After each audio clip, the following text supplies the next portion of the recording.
Երկու հարց լուծող գործիք է առողջության ապահովագրության ներդրումը։ Մի հարցը դա նախընտրական դիվիդենդների քաղելն է, որը որ հավատացնում եմ ձեզ, ես թույլ չեմ տա, որ այդպես լինի, որտեղ մարդկանց աչքերը պետք է բացվեն։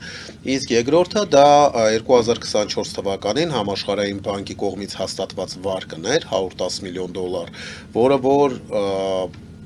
տրամադրվելու էր, երբ որ փաստը իրականություն դառնա, այսինքն անգլերեն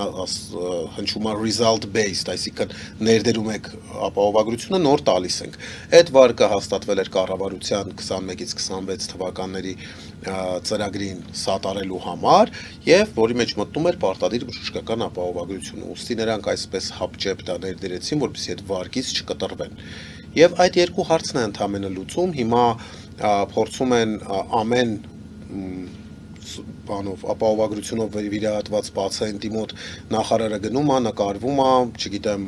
այդ խեղճ մարդկանց բժշկական գաղտնիքը հասանելի է դարձնում, այդ մարդկանց հաշվին փորձում է PR-վել